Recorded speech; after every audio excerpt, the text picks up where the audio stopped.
¿Qué tal amigos? Bienvenidos a otro video, yo soy Vic. Bueno, en el video de hoy vamos a hacerles análisis a nuestra banlist más recientemente entregada a nosotros TCG. En el video vamos a revisar los movimientos, lógicas de esto, cuáles considero que van a ser los decks más populares, aspectos a tener en consideración y unas cuantas cosas más. De esto se va a tratar el video, así que vamos allá. Antes de comenzar con el video, su amable recordatorio de que todo lo que estoy a punto de exponer es basado en mi opinión. Por ende, si consideran que hay información errónea, ausente o que de otra forma podría cambiar mucho de lo que hablaré, por favor, déjenlo en los comentarios. Tampoco se olviden que ya pueden unirse a miembros del canal. Hay múltiples formas de unirse y apoyar este proyecto, y cualquier ayuda es para que pueda continuar haciendo y mejorando estos videos. Nuestra lista más reciente para nosotros TCG fue entregado el pasado día lunes 6 de febrero. Esta lista es la que va a estar regulando el juego competitivo a partir del 13 de febrero en adelante, y como ya se está haciendo costumbre, no nos dieron una fecha tentativa de cuándo se estaría entregando la siguiente lista, solo se nos dijo que se entregaría unos meses en el futuro. Primero vamos a hablar sobre cuáles son los sets que serán entregados en el futuro. Usualmente cuando tenemos un rango de tiempo podemos reducir esta cantidad, pero ya que no tenemos una fecha tentativa, entonces vamos a estar revisando todos estos. Los productos que van a ser entregados en el futuro: para el 9 de febrero tenemos el lanzamiento oficial de Photon Hypernova, el primer set principal del año. Para el 23 de febrero tenemos la entrega del Structure Deck Beware of Traptrix. Para el 9 de marzo el Maze of Memories. Y para el 5 de mayo el Cyberstorm Access. Hay algunos otros productos que están entrando en esta misma ventana de tiempo, como el OTS 21 o los productos de Legendary Collection. No obstante, ya que estos se están enfocando mucho en reimpresiones, o incluso para estos específicos casos en estar entregando reimpresiones de cartas muy viejas que no van a tener relevancia competitiva de ninguna forma, es por eso que no los estamos considerando. Primero, para lo que es Photon Hypernova, lo mencionamos en su propio video de análisis. Este es un set que entrega soporte a muchísimas estrategias. Las que se ven beneficiadas de esto sí dan un salto de poder bastante considerable, y lo último que los estaba deteniendo de que este pudiera ser un producto mucho más importante o que esos arquetipos fueran mucho más vistosos era precisamente que se nos entregara una lista. Por la parte del Structure Deck Beware of Traptrix, por lo que hemos visto desde OCG, no va a tener impacto competitivo. No obstante, hay que recordar que OCG todavía está a la sombra del juego de Ishizu Tear Laments, y eso va a ser una diferencia significativa para lo que tengamos nosotros. Sumado a esto, hay que considerar que cuando es entregada una muy buena estrategia a través de un Structure Deck, es muy importante que su estrategia o las cartas de complemento puedan estar venciendo a esta, ya que aun cuando puede no tener un nivel de poder tan alto, debido a que va a haber tantos pilotos utilizando esta estrategia, es importante que la puedan vencer. Por la parte de Maze of Memories, hasta este momento no tenemos confirmadas todas las cartas que llegan. Sabemos de algunas importaciones útiles que nos llegan del History Aircraft Collection, sabemos también de algunas reimpresiones orientadas al juego competitivo, pero todavía nos hace falta saber más de la mitad del set, por lo cual este podría acabar siendo un producto o no que modifique mucho de lo que tenemos del juego competitivo. Por último, para Cyberstorm Access, es el segundo set principal del año y estaría entregando nuevos arquetipos y soporte bastante competente, considerando que se dieron golpes muy significativos en esta lista: la aparición de nuevos arquetipos como Manadom, soporte impresionante para el tipo Cybers, la segunda ola de soporte para Gold Bride. Es mucho lo que se entregaría en este set que podría cambiar mucho de lo que veremos para el juego. Para lo que teníamos del juego competitivo del anterior formato, este no se ha modificado desde lo que tuvimos en noviembre cuando hicimos el video de análisis del meta. Aun cuando tuvimos una lista a inicios de diciembre, los movimientos entregados en esta última lista no hicieron ninguna diferencia. Por ende, el formato estaba estático, es decir, Ishizu Tear Laments era la mejor estrategia, no importaba qué. Se podía llegar a vencer el deck, pero se requerían muchísimas cartas de main, de side deck, que el oponente no tuviera tanta fortuna cuando lo estuviera utilizando, pero en general acabó siendo el deck con el mayor dominio, que se llevó a la mayoría de los torneos, y había un abismo de diferencia entre el segundo y tercer deck más potente a lo que acababa siendo este. Los otros dos decks que podían presentarle alguna resistencia eran Floowandereeze y Sprite. Por la parte de Sprite, es un arquetipo también un tanto reciente que a través de jugadas bastante específicas, como poder utilizar 2 veces en un turno al Totally Awesome, una increíble cantidad de espacio en el main deck y side deck para poder utilizar cartas de complemento, en este caso Bestials para poder castigar a las Tear Laments, y todo lo que pudieran agregar allí para poder detener el mejor deck era lo que también les hacía que fueran una opción excelente. La última acababa siendo Floowandereeze, y esta era específicamente por sus elementos de antimeta, el estar utilizando cartas como Dimension Shifter que no dejaba generar cementerio, lo que acababa deteniendo Tear Laments por completo, el uso de algunas cartas de tipo Floodgate como la Estatua de Viento para que simplemente no pudieran jugar y estarlo complementando con sus propias magias y trampas, eran las 3 estrategias que podíamos ver de forma regular, pero en definitiva Ishizu Tear Laments era el mejor deck por mucho. Llegaron a aparecer algunos otros decks, pero no con una cadencia o con un nivel de poder de consideración como para que se pudieran tomar como opciones mucho más serias. Habiendo hecho este resumen, vamos a revisar cuáles fueron los movimientos y las lógicas de esto. Para las cartas prohibidas, primero tenemos Artifact Sight, golpe tardío pero increíblemente necesario. Sight permitía dejar al oponente sin utilizar su extra deck, y considerando cuántos decks dependen de este para jugar, es bastante lógico. La carta ha existido desde hace mucho tiempo, pero cada día aparecían más formas, combos y decks para poder obtener este beneficio, desde invocarla desde el deck con el uso de Artifact Sanctum, algunos decks que podían destruir sus propias cartas para poderlo invocar, la creación de Dagda para poder buscarla, e incluso llegar a puntos ridículos en que podían hasta usar su cuerpo en el turno del rival para usarlo como material de alguna jugada de extra deck, o invocarla en múltiples ocasiones para lograr el cometido. Lo tardío de esto es porque hubo muchísimos formatos donde se pedía que esta carta se fuera, o hubieran sido formatos que si no hubiera existido esta carta hubieran sido más llevaderos, y se da en este formato que es incluso mucho más fácil de lidiar con la misma, así que se siente más como una forma de que no volvamos a problemas antiguos. Será muy difícil justificar justificar que esta carta pueda volver a salir de la lista algún día, y por ello es tan bueno que se entregue este movimiento. La Barrier Stat of Stormwinds, monstruo Floodgate que con la aparición de Floowandereeze y algunos combos se hizo una carta que también llegó su tiempo. El hecho de que solo permitiera las invocaciones especiales del atributo de viento fueron lo suficientemente potentes para provocar cambios en la construcción de decks y o la elección de cartas, como el hecho de que el Kaiju que se fuera a utilizar de forma regular fuera Gadarla y no Gameciel por la sinergia del atributo. Esta carta se podía buscar e invocar con Floowandereeze para condicionar al rival, que por el uso de su trampa Dreaming Town o de su campo Magnificent Map, ambas piezas cruciales y que se podían buscar de forma natural, daban suficientes combos para poder trabar al oponente. Incluso en algunos otros decks o puntos recientes ha sido una pieza para poder decidir los juegos. Este era un blanco invocar con el prohibido Link de los Simorgh, e incluso muchos estaban proyectando que Kashtira pudiera usar la carta a través del Raid Raptor Revolution Falcon para poder también ganar. Fueron muchos los elementos que se suman para poder dar el golpe. Esto incluso es un hecho probado por los formatos de OCG y Master Duel, que gracias a este movimiento el deck que lo usa principalmente siendo Floowandereeze pierde mucho valor. Haremos unas notas relacionadas a esto mismo, pero es fantástico que se deshagan de una carta que simplificaba y daba tantos juegos sin siquiera merecerlos. La siguiente es Tearlaments Kit Kalos, el primero de muchos golpes a la estrategia de Tearlaments. Esta es su carta más potente por lo que le permitía hacer al deck. Era su jugada principal por la capacidad de búsqueda o de tirar lo que sea que le hiciera falta, el poder invocar desde mano cementerio para cambiar otro nombre desde el campo, usualmente esta misma, las cadenas que podía provocar por ello, ser material de fusión para la invocación de Rulkalos y mucho más. Este es en muchos juegos y medidas la piedra angular de la estrategia, y que se dé la prohibición habla un poco sobre qué tan poderosa es la carta y la estrategia en general. Tenerla prohibida quitará mucho de lo mencionado, incluso cartas que ya no tienen razón de existir en la estrategia como Instant Fusion, que esta era otra de las posibles a aparecer en la lista y que con solo una carta se podían alcanzar campos ridículos que por esto han quedado atrás. Y si bien esto a diferencia de lo que hemos visto con muchos decks en el pasado no implica que desaparezca la estrategia por completo, sí refleja mucho de lo que hace para su deck y el objetivo principal de por qué dar estos movimientos. El último de los prohibidos es Sprite Elf, carta que sorprende a muchos por su aparición, a otros tantos por el momento de entrega, pero que es bastante lógico. Elf es una carta increíblemente genérica solo pidiendo un monstruo de nivel rango o índice 2, siendo tan genérico como Halqifibrax, del cual nos deshicimos el año pasado. La protección que daba y la extensión rápida que permitía, fuera de un monstruo de nivel o incluso un monstruo de extra deck, eran algunos elementos que le hacían ser tan fundamental. Este en conjunto de lo que llegó a ofrecer Sprite al juego permitió mostrar que ciertas cartas con increíble potencial compartían el nivel, rango o índice para dar combos a los cuales no se habían pensado para ello. Perseguir Sprite Elf debido a su potencia y materiales es uno si no es que el golpe más genérico y significativo que tenemos en la lista, pero es bastante obvio cuando se ve todo lo que podía suceder por esta, desde su objetivo natural como poder extender y reciclar algunas jugadas en su deck hogar, la interacción que puso a Sprite en el mapa para poder revivir a Toro de Awesome y tener 2 negaciones por turno, hasta llegando a puntos que la flexibilidad era tal que si se usaba o tenía un nivel 2 en la estrategia habían muy pocos argumentos de por qué no utilizar esta gran carta. Comparte muchas similitudes con otro golpe de no hace mucho tiempo, siendo el Chaos Ruler de Chaotical Magical Dragon. Es un golpe que se siente fuera de lugar, pero viendo cuánto acaba provocando en los decks es merecido. Lo único que sí es que es impresionante que se haya dado un golpe tan certero antes de siquiera dar oportunidad a una reimpresión, aspecto del cual también hablaremos más a fondo. Para las limitadas tenemos los golpes a las 4 principales cartas de la estrategia de Ishizu, siendo a Guido, Kelbeck, Keldo y Mudora, persiguiendo respectivamente la capacidad de tener 2 cartas que enviaban las 5 cartas en los topes de los decks al cementerio y poder reciclar hasta 3 cartas de cualquier cementerio, así como efectos adicionales para cada una de las cartas. Estas fueron entregadas con un buen objetivo en mente, siendo poder traer a esta era del juego la idea de utilizar la carta Exchange of the Spirit, pero sin tener una restricción y aún peor, teniendo como complemento ideal a Tearlaments, por lo que buscaba cada una de las cartas por separado, fueron lo que provocó que el híbrido mencionado fuera la estrategia más fuerte del formato sin duda alguna. Diferentes iteraciones se propusieron de estas cartas, como solo golpear los que tuvieron los mejores efectos, pero no hay buenas razones o lógicas de por qué dejar más de cierto efecto y más de otros cuando los efectos son extremadamente efectivos y eficaces dependiendo contra qué deck se estén presentando. El ponerlos a una copia permite que todavía se puedan estar utilizando y buscando sus efectos, pero detienen mucho la cadencia de ver estas cartas, tanto de tenerlas en mano para poder utilizarlos de formas directas, así como de lanzarlos al cementerio con efectos que implican un elemento de azar. Todavía tienen un valor y efectos que pueden decidir los juegos, pero no será para nada como tenerlos libres por completo, y la cantidad de combos y juegos que se podían llevar por semejante potencia que tenían. Tearlaments Havnis, Tearlaments Merly y Tearlaments Sharen, las 3 piezas de Tearlaments que permitían hacer la fusión cuando son enviadas al cementerio como un efecto, también se están poniendo una copia. Similar a lo dicho con las cartas de Ishizu, otros números y diferentes iteraciones se han dado para las cartas con diferentes lógicas. Havnis, que permite jugar en el turno del oponente, Merly, que generaba combos impresionantes con Kit Kalos para incluso provocar cadenas y que no se pudiera hacer nada, hasta Sharen, que era directamente el nombre con mayor control y valor de las 3. Y considerando los golpes que ha dado y estas y que todavía son incluso hoy en día su deck mejor representado, da la lógica de por qué entonces optó por dar golpes tan homogéneos tanto de las cartas de Ishizu así como de las Tearlaments. El golpear estas cartas de forma uniforme reducirá también el número y la forma de aprovechar las mismas. Ya no será algo tan recurrente tirarlas por algún efecto de azar, algunas se pueden volver incómodas en mano al no tener formas tan claras de tirarlas o devolverlas al deck, solo mencionando algunos puntos. Esto también refleja la tremenda estrategia que es, Por evidencia que tenemos desde OCG que a otro número esto y apenas si sería un cambio, se nota que se persigue el objetivo de dejarlas fuera o al menos que todavía puedan usarse, pero que sea un deck que tiene muchos más problemas, que necesita más ayuda o que simplemente dejará de ser el más efectivo. Por último de esta sección tenemos al Ancient Fairy Dragon. Se agendó este movimiento para que fuera efectivo desde el 10 de marzo, que coincide con la entrega del Maze of Memories, y esto es debido a que obtuvo una errata recientemente en OCG y estábamos a la espera de saber cuándo se daría esta para nosotros. La errata es que sus efectos ahora son hard ones per turn, no permitiendo que se pudieran invocar múltiples y sacar el máximo potencial de la misma. El otro cambio significativo es que su efecto para destruir una carta de campo en campo, la carta de campo que buscaremos debe ser de un nombre diferente. Esto merma mucho su uso original, que era el poder utilizar esta carta para poder buscar campos cuyos efectos no eran una vez por turno, misma razón de por qué tuvo los golpes que lo llevaron a la prohibición en primer lugar. Todavía es una pieza increíble para poder extender o buscar complementos. En definitiva, no tiene un deck hogar claro en este punto considerando cuánto tiempo lleva fuera del juego, pero aún con esto seguro será una pieza para poder extender en muchas estrategias que lo sabrán aprovechar. Para las cartas liberadas tenemos a Destrudo de los Dragon's Frison, Jet Synchron y Mecha Phantom Visto Lion. Las menciono en conjunto debido a que sus liberaciones y golpes respectivos se dieron de la mano de la llegada y desaparición de Crystal Hack y Fibrax para nosotros TCG. En diferentes puntos y medidas, estas cartas fueron prohibidas para que la invocación de este monstruo de Link no fuera tan simple, lo que fue bueno considerando cuántos problemas provocó este Link hasta que se fue prohibido. Con la prohibición del mismo, estos túneles regresaron de vuelta al juego a una copia, probando las aguas de qué deck o decks podrían llegar a utilizarlos. Por los formatos que hemos tenido o porque simplemente la invocación de Synchro por concepto es la peor, estos no tuvieron resultados y es increíble que las cartas estén libres. Esto no significa que no podrían llegar a tener alguna consecuencia en el futuro. Algunos ejemplos como que Jet Synchron puede ayudar a descartar cartas, tener dos cuerpos en campo rápidamente, el uso de Destrudo para jugadas específicas de Synchro de nivel 7 como lo mencionado con Ancient Fairy Dragon, solamente mencionando algunos. No se puede asegurar que las cartas no podrían llegar a tener uso competitivo o uso práctico en el futuro, pero para el momento de juego no generarán muchos más problemas y por ello de por qué se liberan por completo. Trukinkly Tosajim de Disaster, carta que se fue prohibida cuando la estrategia de dinosaurios fue la más dominante y no regresó hasta un punto en el cual True Draco tuvo una reconfiguración de las cartas que podía utilizar. Litosayem tiene un potencial increíble de poder poner un cuerpo en campo, ver el extra deck del oponente remover 3 piezas asegurando que las jugadas más importantes se perderán y dependiendo cuáles sean los complementos que se destruyen, incluso se podría obtener mucho más valor de una forma u otra. El regreso de la carta es peculiar considerando que no tenemos cartas o estrategias que lo puedan utilizar de mejor forma. Aun cuando tiene un increíble efecto, por su nivel y requerimientos se puede trabar. Incluso si consideramos que no se puede buscar de forma cómoda por la situación de Draconic Diagram en la lista, es una carta lógica a que esté fuera. Dependerá un poco sobre qué se entregue para el futuro, más con el conocimiento de increíble soporte dinosaurio que tenemos agendado para el futuro en un constructor de decks, pero para lo que tenemos del juego en papel en este momento no debería generar ningún problema. Yatagarasu, carta liberada en 2021 y que causó muchísimo ruido por cuánto tiempo llevaba en la lista, con absolutamente ningún impacto en el juego debido a que si bien es un increíble efecto, tanto el aspecto de que se tiene que tener una configuración de campo muy específica para que esta carta brille, así como que muchísimos decks aún sin un robo pueden preparar o buscar piezas para lo que será su siguiente turno. Son solo algunos elementos de por qué la carta no tenía nada más que hacer en la lista y es liberada por fin. Servant of Endymion, limitada en 2020 junto con una lista que modificó por completo el juego competitivo de la época. Se sintió en su momento como un cambio desafortunado considerando que los decks de péndulo, si bien sí tenían mucho poder, no tenían un dominio o una relevancia de consideración como para poder justificar el golpe. Desde ese entonces hasta este movimiento en cada lista se ha dado usualmente un movimiento para poder mejorar la situación de la mecánica, y este es de hecho uno de los más significativos e importantes. Sí le ayuda mucho para poder ir segundo considerando cómo a través de esta se puede poner un negador muy rápido en campo, pero no tiene mayores repercusiones fuera del incremento de consistencia más no de potencial. No quita que es un movimiento que se agradece muchísimo por los jugadores de péndulo, se hace más consistente pero en sí no está ofreciendo ni haciendo nada que el deck no pudiera hacer desde antes de forma fantástica. Y por último Spiral Resort,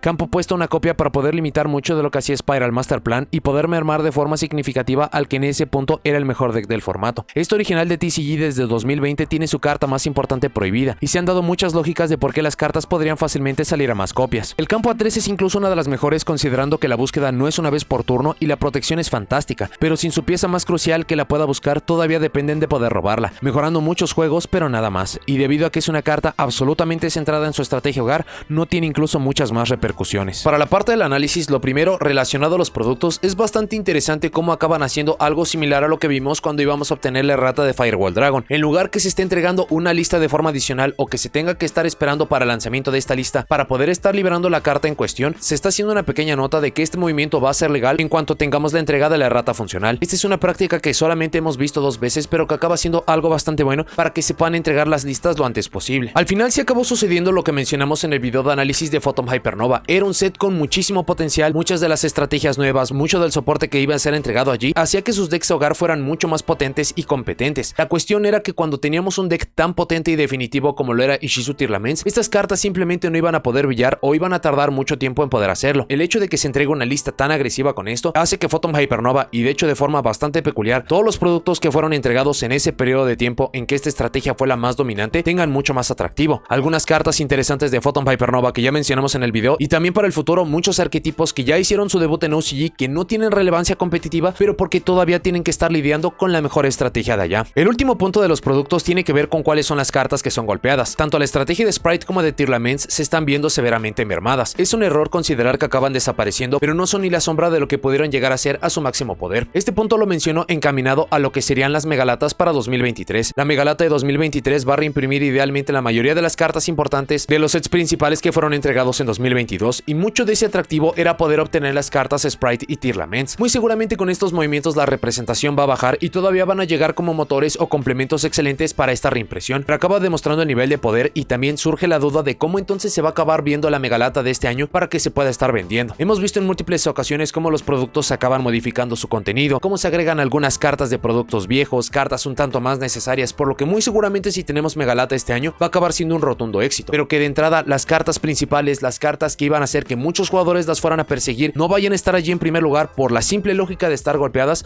es algo bastante peculiar y que habrá que ver cómo se acaba ejecutando. Para la parte de las ausencias, todas las listas van a acabar presentando esta cuestión. Va a depender mucho sobre qué tipo de jugador o cuáles sean las cartas que consideran problemas que no se les pusieron atención. Muchas de estas ausencias, conforme se empieza a desarrollar el formato, se va a ver que acabaron siendo bastante lógicas, que no había necesidad de estar dando golpes preventivos o golpes demasiado severos, y otras podría el formato acabar demostrando que fueron ausencias, se podrían llegar a considerar errores, pero que muy seguramente veremos los errores para la siguiente lista. Lo primero es que debido al enfoque de esta lista de estar golpeando las mejores estrategias, las más recientes, y también algunos problemas que tuvimos antes de entrar a estos formatos tan definitivos, sí se siente como una ausencia que algunas estrategias no hayan tenido ninguna clase de revisión. Algunas estrategias como Mad Mech o Sword Soul, que eran bastante potentes hasta la entrega de estos dos arquetipos y que para este formato muy seguramente van a tener que probar su valía, pero tienen muy buenos factores a su favor para poder estar siendo decks bastante competentes. Esto es hablando de estrategias que fueron bastante competentes en su momento, pero que no han recibido cartas de soporte desde ese momento hasta el día de hoy. Hay algunas otras estrategias que sí han recibido complementos y que habrá que ver cómo se acaban desarrollando para este formato. Dos ejemplos bastante claros tenemos las estrategias de Branded, ya que es precisamente la historia de Fallen of Albas, y cómo esta historia ni siquiera se ha terminado de contar hasta lo que tengamos con Cyberstorm Access, ha continuado recibiendo soporte. Si bien en muchos puntos no acaba siendo un salto de poder tan fuerte como lo hemos visto en algunos puntos específicos, como con la entrega de su Structure Deck, con la entrega de algunas cartas para poder buscar sus cartas principales, sí acabaron recibiendo ciertas piezas que muy seguramente los van a hacer estrategias mucho más competentes. Otro deck que no desapareció por completo, pero que ya tuvo juego competitivo hace un tiempo y que precisamente por ciertas cartas liberadas tendría que ser mucho más fuerte, es Dragon Link. Dragon Link echa la mano de prácticamente todo lo potente y genérico que tiene el tipo dragón, y los Bystial acaban cumpliendo con esto. No solamente los Bystial eran excelentes cartas para poder contrarrestar los Tearlaments, sino que su uso como un motor y su uso como cuerpos para poder estar haciendo jugadas de extra deck como lo piensa hacer Dragon Link son solamente dos estrategias que muy seguramente vamos a ver para el futuro, que van a tener que probar su valía, pero que precisamente por tener más cartas, más soporte, y que las estrategias que les causaban tanto problemas ahora mismo están golpeadas, serán algunas de las que se sientan como ausencias. Sea porque se dieron golpes a estrategias que tienen exactamente la misma problemática, los mismos fundamentos, y precisamente porque estas cartas siempre van a estar volviendo una y otra vez, el hecho de que se hayan estado golpeando algunas cartas de Floodgate pero no se atendieran otras es algo que va a acabar surgiendo como una ausencia para muchos jugadores. El estar golpeando cartas de trampa continuas como Skill Drain, There Can Be Only One, Rivalry of Warlords, algunas cartas incluso como Dimension Shifter, va a depender mucho de su estrategia, cómo acaben percibiendo el juego, pero esta va a acabar siendo una constante que se van a sentir como ausencias, mucho más si consideramos que hay algunos formatos como en Master Duel que estas cartas ya han sido golpeadas. Debido a que esta lista se acaba pareciendo mucho a los movimientos que hemos tenido recientemente en OCG, entonces una de esas grandes ausencias fue estar golpeando las cartas Bystial. El nombre más popular acaba siendo Magnum Hood, no obstante esto podría acabar siendo algo que no fuera necesario. Las cartas Bystial tienen tanta potencia que pueden detener cualquier estrategia que se base en los atributos de luz y oscuridad, y considerando que todas las estrategias dependen o usan el cementerio de una forma u otra, el hecho de que no tengamos la revisión de estas cartas sí se puede sentir como una ausencia. Esto va a depender mucho sobre cómo se acabe desarrollando el siguiente formato. Las cartas Bystial fueron excelentes para el formato anterior que ayudaban a detener a las Tearlaments, pero si estas acaban desapareciendo y los nuevos decks a vencer no acaban utilizando estos atributos, entonces las cartas Bystial van a pasar de main deck a side deck, e incluso para muchos jugadores van a tener que abandonar las construcciones. Esto acabaría provocando que entonces las cartas Bystial no tuvieran que recibir un golpe en este punto. Seguramente para el futuro tendremos que ver algunos de estos para que muchas otras estrategias puedan prosperar, pero esa sería la razón principal de por qué no se dieron estos golpes, pero que todavía serían algunos pendientes. También tenemos cartas que se consideran ausencias pero de por qué no fueron liberadas. Un ejemplo de esto es Infernal Infernity Arcfiend, una carta que está limitada desde hace muchísimo tiempo. OCG tiene esta estrategia casi a máximo poder y no ha hecho nada. Tenemos soporte próximo en la entrega de Maze of Memories y hubiera sido un movimiento excelente para poder estar apoyando este producto, que no tendrá ningún problema para introducirse en el mercado, pero que este tipo de movimientos, y mucho más considerando las cartas que fueron liberadas que no van a tener ninguna repercusión, es del por qué el cuestionamiento de por qué no se dan muchos más movimientos. Podríamos seguir hablando de ausencias, pero muchas de las cartas estarían enfocadas a mecánicas, decks específicos. Lo que acabó haciendo la lista fue bastante certero de poder estar quitando la estrategia que eclipsaba todo para poder estar demostrando la increíble variedad que tenemos en el juego. Para algunos otros aspectos adicionales, esta lista tampoco se sabía cuándo se iba a entregar. Acaba siendo bastante peculiar que se entregue justamente cuando se iba a estar entregando Photon Hypernova, ya que muchos jugadores ya estaban proyectando cómo se iba a acabar desarrollando este formato. El hecho de que no tengamos una fecha fija precisamente por el formato del cual acabamos de salir es un aspecto bastante bueno, porque entonces se podrían dar movimientos mucho más rápido de lo que muchos hubieran esperado. Al mismo tiempo, si se está considerando que el juego tiene que estar avanzando y que se tiene que modificar a raíz de que los decks puedan estar evolucionando o que se entreguen nuevas cartas, entonces esto podría acabar provocando que estuviéramos muchísimo tiempo en formatos que muchos no estén disfrutando. El enfoque de esta lista es bastante claro, el poder estar quitando Ishizu Tearlaments de la cima del meta, y es prácticamente un hecho que se está logrando. Se quitaron 8 nombres de Ishizu, se quitaron 7 u 8 nombres de Tearlaments dependiendo de cómo sea su construcción, e incluso por estas consecuencias hay algunas cartas que ya no se tienen que utilizar, como el tener Instant Fusion porque ya no está Kit Kalos para poderle invocar. Y es bastante impresionante la agresión que se está dando a esta estrategia, pero cuando revisamos qué es lo que ha tenido OCG respecto a este deck, acaba siendo bastante lógico. OCG ya entregó 3 listas bastante agresivas una tras otra para poder estar quitando esta estrategia del juego competitivo, y hasta el día de hoy no lo han logrado, por lo cual el enfoque de esta lista acaba siendo exactamente el mismo. Si se hubieran dado golpes mucho más tímidos, entonces la estrategia seguiría teniendo un dominio mucho más claro. Para lo que estamos proyectando que será nuestro juego de TCG es que la estrategia todavía se va a poder jugar, pero con tantos golpes encima no va a ser el mejor deck del formato. Sí va a ser uno bastante competente, pero esto da espacio a que muchas otras estrategias puedan estar brillando. Siguiendo un poco sobre la línea de Tearlaments, sí son muy impresionantes los golpes que se están dando. Para hay que recordar que Tearlaments, desde su concepción como un deck en teoría hasta el día de hoy, hemos visto que el deck ha sufrido muchísimas modificaciones. El uso de las cartas Shadow para poder estar obteniendo condiciones de victoria artificiales, como estar invocando Shadow Winda, gracias a poder estar obteniendo nombres que no se juegan por el King of the Swamp, el uso de cartas como Rule Kalos, que todavía se va a poder invocar tomando el nombre de Kit Kalos, la invocación de la fusión de Dark World para poder estar generando un descarte, poder tener muchas más opciones, algunas otras cartas como King of the Swamp, polimerización. Hay muchísimo que todavía la estrategia va a poder utilizar. La próxima vez que veamos a Tearlaments en el juego competitivo va a lucir completamente diferente. Van a tener que estar utilizando otras cartas como Diviner of the Herald para poder estar enviando los nombres más importantes al cementerio y poder estar empezando y controlando el mileo. Ya no va a ser un deck que dependa tanto del azar, a pesar de que todavía va a tener ese elemento natural debido a cuántas piezas están golpeadas. Ahora no va a ser un deck que simplemente se pueda activar uno de estos efectos y que se salga de control. Se va a tener que convertir en un deck que busque de forma activa a poder activar estos efectos, y que incluso a través del mileo de las cartas que caen el cementerio que puede estar generando sus jugadas. No va a ser ni la sombra de lo que lo llegamos a ver a máximo poder, pero es un error considerar que el deck está muerto. Está en su peor momento con muy buenas lógicas, pero todavía es uno del cual tienen que tener cuidado. El mejor deck del formato fue golpeado, pero también los siguientes dos que le pisaban los talones lo fueron. Por la parte de Floowandereeze se quitó la barrera de viento, y este movimiento parece menor considerando que Tearlaments perdió casi 20 cartas y este deck solamente perdió 1, pero era una condición de gana artificial que sin esta el deck va a ser mucho más justo. Había muchos puntos por los cuales tenía que comprometerse una invocación normal, y gracias a cartas que utilizaba el mismo arquetipo como Mega Raiza, Dreaming Town, Magnificent Map, Floowandereeze Nempen y muchas otras, se podía estar ganando de forma natural. Así que aun cuando parece un movimiento menor, sí vamos a ver una menor representación de lo que hace Floowandereeze. Por la parte de Sprite solamente perdió una carta, pero era la carta que le permitía tener extensiones y reciclaje, lo que no acaba siendo algo menor. Dicho esto, entonces si los 3 mejores decks del formato fueron golpeados, el siguiente, el deck más nuevo, el que esté completo, tendría que ser el que esté a la cabeza, y Kashtira pinta para esto. Kashtira es un deck que está completamente intacto, apenas recibió sus mejores cartas de soporte y tiene muchas condiciones de victoria. Solamente mencionando algunas, tenemos el uso de Shangri-Aira para poder estar bloqueando a las zonas del oponente, llegando a puntos ridículos en el cual el oponente no puede tener zonas de magias o trampa, o no puede poner siquiera monstruos en campo. El uso de los monstruos de main deck de Kashtira para poder estar removiendo cartas del oponente boca abajo, sea desde deck, campo o incluso el extra deck. Hablando del extra deck, el uso de Unicorn o de Diablosis para poder estar persiguiendo los recursos más importantes, de nuevo removiéndolos boca abajo. Diablosis también puede estar removiendo muchas cartas desde el main deck del oponente, en algunos puntos solamente removiendo unas 3 o 4, pero llegando a cantidades ridículas en las cuales puede destrozar un main deck por completo, o incluso la invocación de Riseheart, que como un efecto rápido puede remover una carta del oponente boca abajo y acaba siendo un macrocosmos en campo, que ya vimos por la presencia de Dimension Shifter durante los últimos formatos. Hay decks que si no pueden utilizar o generar sus cementerios, simplemente no pueden jugar. Estos son los elementos que tiene a Kashtira, y cada uno de esos en solitario puede estar dándoles muchas victorias. Si lo juntamos todo en un solo deck, acaba siendo un deck bastante bastante potente. El problema de Kashtira es que esto es prácticamente todo lo que hace. No acaba siendo algo menor, pero no acaba teniendo la versatilidad que vimos con otros decks de tier 0 como lo acaban siendo Tearlaments y muchos otros que hemos tenido en la historia del juego. Y hay muchos jugadores que han estado clamando que acabamos saliendo de un formato de tier 0 de Tearlaments para poder estar entrando a uno nuevo de Kashtira. Pero el asunto es que Kashtira acaba siendo un deck que se puede estar controlando o venciendo de formas mucho más simples precisamente por estos elementos. El deck es bastante lineal, siempre acaba haciendo las mismas jugadas una y otra vez. El deck tiene interacciones bastante limitadas con el oponente, hay muchísimas cartas que en solitario pueden acabar resolviendo los juegos, por lo cual muy posiblemente sea el deck más competitivo que vamos a tener para la siguiente temporada, pero no se puede comparar con otros decks más competitivos que hemos tenido en otros tiempos, por lo cual sí podría acabar siendo el deck más competitivo, pero no el más impresionante que hemos visto en la historia del juego. Sí lo es en alcance, sí lo es en concepto, pero no en lo que acaba siendo. El golpe Sprite Elf se está entregando mucho tiempo antes de lo que se hubiera proyectado. No tuvimos una reimpresión de este, acaba dañando mucho a su estrategia hogar, pero este golpe es muy lógico cuando revisamos cuántas estrategias lo acababan utilizando de forma artificial. Empezando por la parte de Sprite que lo utilizó para poder tener dobles usos de ciertas cartas como de Total Awesome, para poder tener reciclaje o extensiones bastante potentes. La desafortunada coincidencia de que Tearlaments Merly era de nivel 2 y que podía estar generando el mileo y la fusión en el turno del oponente, y llegando muchísimas otras estrategias que comparten este tipo de monstruos y que se podían estar aprovechando de increíble forma. Es bastante lógica su prohibición cuando se revisan todos estos elementos. Acaba siendo muy desafortunado por la parte de Sprite, pero no es la primera ni la última vez que vamos a estar viendo golpes que se generan por cuántas estrategias utilizan cartas que no deberían en primer lugar. Un aspecto que es bastante claro y común es que los decks más competitivos usualmente se les dan los golpes para poderlos estar controlando y llevar hasta el punto en que por fin se pueda entregar una reimpresión. El hecho de que Tearlaments y Sprite ya tengan golpes tan significativos encima implica el nivel de poder de estas cartas y que era insostenible y que simplemente no se pudo llegar a los puntos en que esto se pudiera lograr. Es excelente que todavía se esté teniendo cuidado de cuáles son las cartas que están en la lista que podrían ser liberadas porque las cartas que provocaron que entraran allí en primer lugar ya no están. Esta es una práctica que hemos visto muchísimos años desde OCG, una que TCG ha adoptado durante los últimos años, pero que es bastante bueno. En otros tiempos muchas otras cartas como los tuners que se acabaron yendo prohibidos por la existencia de Hulky Fibrax se hubieran quedado allí y hubieran sido liberados no solamente mucho tiempo después, seguramente se hubiera dado la liberación en puntos en los cuales ya hubieran sido cartas obsoletas. El hecho de que todavía se tenga este cuidado es algo bastante bueno. Se puede tener la queja de que todavía hay muchísimas cartas que debieron haber salido con esta lista o que podrían estar saliendo sin estar modificando el juego, pero el hecho de que se tenga esta consideración adicional es bastante bueno. Las estrategias de péndulo en general acaban mejorando, pero se mantienen en la misma línea, ejecución e idea. Los decks de péndulos son casi seguros que van a estar ganando cuando están yendo primero, no importa qué. El hecho de que puedan estar utilizando tantos cuerpos para sus jugadas gracias a tanto avance que hemos tenido a través de mecánicas como Dexy, Synchro o Link, les da para poder generar campos que son prácticamente imposibles de romper. Para cuando están yendo segundo, tener más copias de Servant les va a ayudar a poder poner un negador mucho más rápido, pero para este punto los jugadores ya debieron de haber utilizado cartas o utilizado su side deck, que prácticamente cualquier side deck competente puede estar venciendo este deck, así que en realidad vamos a estar viendo un incremento de consistencia en los decks de péndulo, pero no un incremento de poder. Servant acaba siendo una carta bastante fuerte, pero no se acaba pareciendo a muchas otras como Monkey Board, que incluso acabó siendo mucho más ruido cuando esta carta fue liberada. En definitiva, los decks de péndulo van a ser mucho más consistentes, pero todavía tienen mucho en contra. Algo como que Kashtira se proyecta que va a ser el deck más competitivo, que más vamos a estar viendo y que en simple concepto no deja generar cementerio, por lo cual no se pueden estar mandando cartas al extra deck y que fácilmente pueden estar bloqueando el uso de las escalas de péndulo para poderlo vencer incluso con mucha más facilidad. El formato que está por terminar de Ishizu Tearlaments sí ha sido uno de los formatos que requieren mucha más habilidad para poderlo dominar y para poder salir victorioso. Desafortunadamente tenía elementos naturales que desbalanceaban este punto, como el hecho de tener Perler Rhino en campo y que podía ser mucho más agresivo a las jugadas, o que simplemente tenía un elemento de azar inherente que podía hacer que algunos juegos fueran fantásticos y que algunos simplemente no se pudieran jugar. Si esto le acabamos sumando que las características del deck daban para poder generar y controlar mucho el cementerio, que prácticamente todos los decks se veían obligados a poder proteger o ser mucho más agresivo contra este, acabaron siendo elementos de un formato que simplemente era insostenible, y por eso de por qué se acaban dando tantos movimientos. Un aspecto que muchos jugadores están ignorando es que por la lógica de los golpes que se dieron a Tearlaments, muchas de las cartas que se estaban utilizando para contrarrestar esta estrategia van a desaparecer. El claro ejemplo de estos son los Bestial. Estos van a pasar a side deck, algunos incluso los van a acabar abandonando, y si vamos a tener nuevos decks en el formato, entonces se van a utilizar nuevas cartas para poderlos estar contrarrestando, por lo cual aun cuando Kashtira podría llegar a ser el deck más competitivo y más dominante, todos van a tener cartas orientados a poder castigar esta estrategia. Esto va a generar cambios en las construcciones, cambios en la concepción del side deck, pero que van a poder facilitar que aun cuando Kashtira pudiera llegar a ser el deck más impresionante que hemos visto en la historia del juego, se van a tener suficientes cartas para poder contrarrestarlo, y considerando que el side deck es un elemento tan importante para los juegos 2 y 3 y que más de la mitad de los juegos se están jugando utilizando utilizando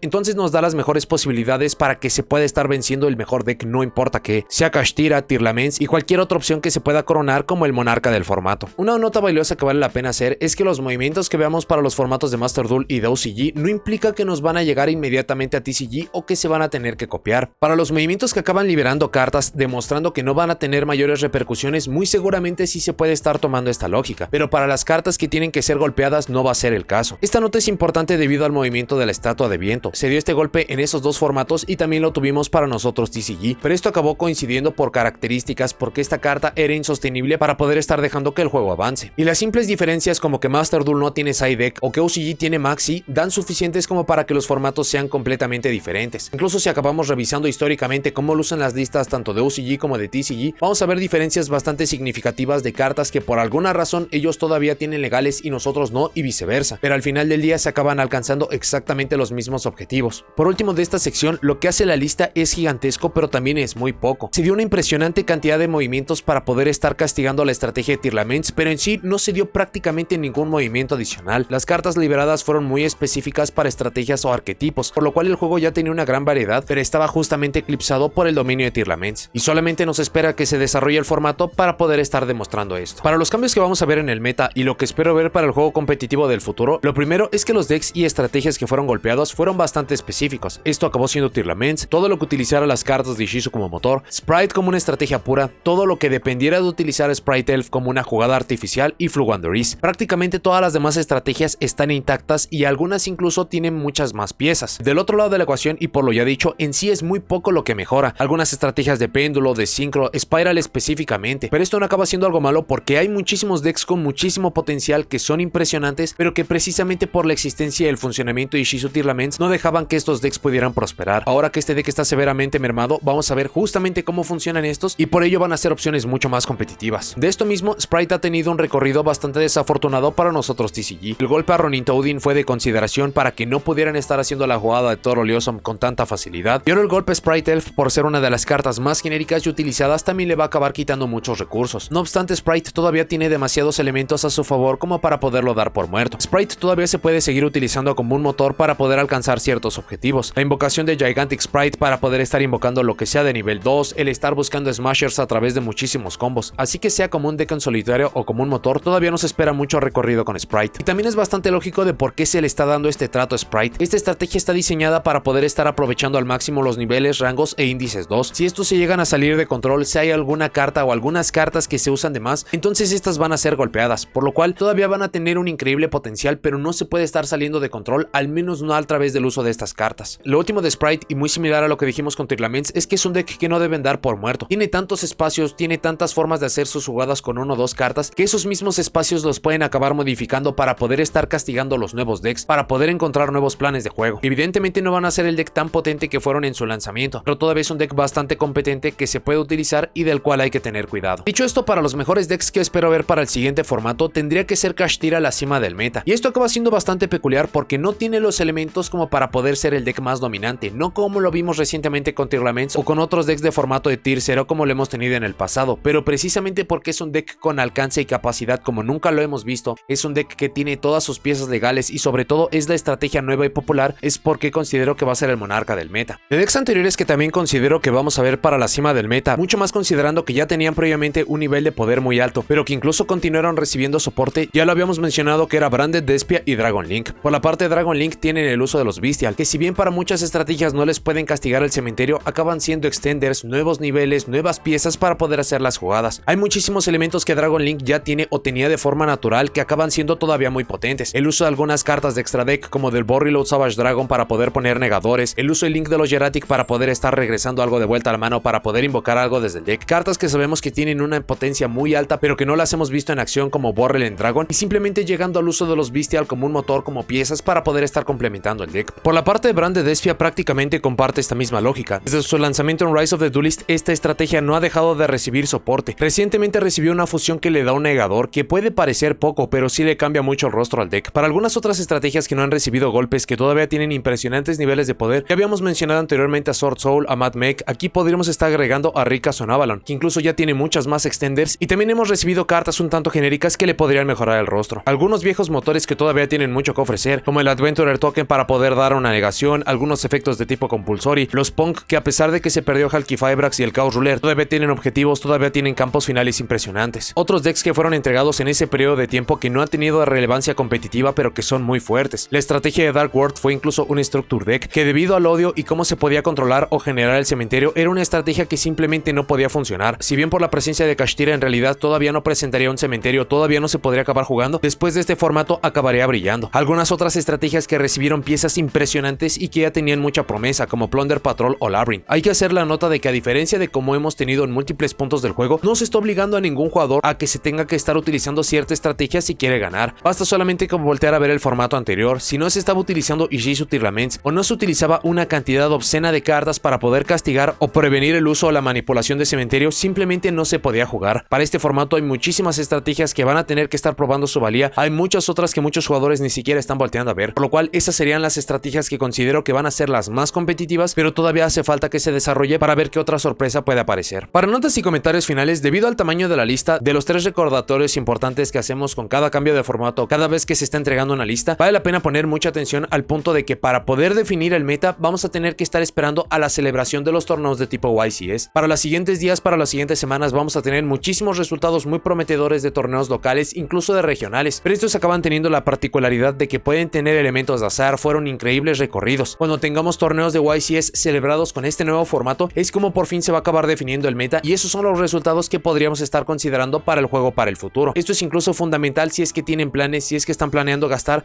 en cartas, en estrategias para el futuro. Es allí donde van a poder estar comprobando cuáles van a ser útiles para el formato, cuáles tienen potencial y cuáles no. La lista en sí solamente hizo algo y fue poderle quitar el estatus de Tier 0 a Ishizu Tearlaments, lo que en papel parece poco, pero para los resultados que vamos a tener, o al menos para lo que acabamos proyectando, va a ser gigantesco. Acaba siendo bastante similar a lo que teníamos en el juego en 2022, antes de la llegada de Sprite y Tearlaments. Teníamos un formato increíblemente variado, había muchísimos buenos pilotos, muchísimas buenas construcciones que provocaban que pudiéramos tener más de 20 estrategias diferentes para poder tener cierto nivel competitivo. A raíz de la aparición de Sprite y Tearlaments, que justamente son los decks más afectados a raíz de esta lista, es que en teoría estaríamos volviendo a estos resultados, pero no es como que estemos volviendo a esas viejas estrategias. Hay muchos decks que han recibido soporte, hay muchas estrategias que ya se aprendieron cómo jugar contra las mismas, así que va a ser muy interesante qué es lo que vamos a tener para el futuro. Se acaba comprobando lo que dijimos en múltiples puntos. Debido a la potencia de Ishizu Tearlaments, muchas cartas, muchas estrategias se vieron eclipsados, pero ahora que ya recibieron golpes de consideración, es entonces cuando sí vamos a estar viendo esta increíble variedad que tenemos en el juego. Mucho de lo expuesto son múltiples deducciones de qué consideramos que va a suceder para el futuro, pero cada uno de los formatos se tiene que estar jugando, se tiene que adecuar, tiene que evolucionar. De nuevo, muchos jugadores estaban declarando que habíamos dejado un formato de Tier 0 atrás para poder entrar a otro, y esto no podría ser más erróneo. Si Kashtira acaba siendo esta fuerza absoluta que simplemente no se puede vencer, entonces estaríamos entrando en un formato bastante pequeño en el cual se van a dar ajustes para que todavía sea el mejor deck del formato, pero que no lo sea por mucho o que los jugadores tengan muchas más herramientas. Pero por las lógicas ya expuestas, este no parece que vaya a ser el caso. El formato promete demasiado, y si bien siempre vamos a estar intercambiando aspectos positivos y negativos por otros, como todo lo que conlleva el juego, la pelea que van a estar presentando los decks que están intactos, los decks que se van a negar a morir, los decks que muchos están subestimando, la entrega de nuevas cartas, todo va a estar manteniendo el juego lo suficientemente fresco para que conforme se entreguen los productos, las estrategias pueden estar evolucionando, eventualmente lleguemos al lanzamiento de la siguiente lista. Pero este formato, proyectando la variedad que tendríamos de decks diferentes,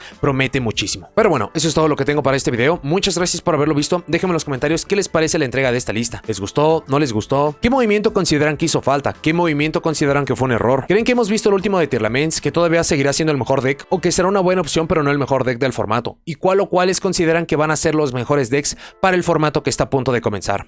Si llegaron hasta aquí, dejen me gusta, suscríbanse, activen la campanita para saber cuando subo nuevos videos y nos vemos en la siguiente.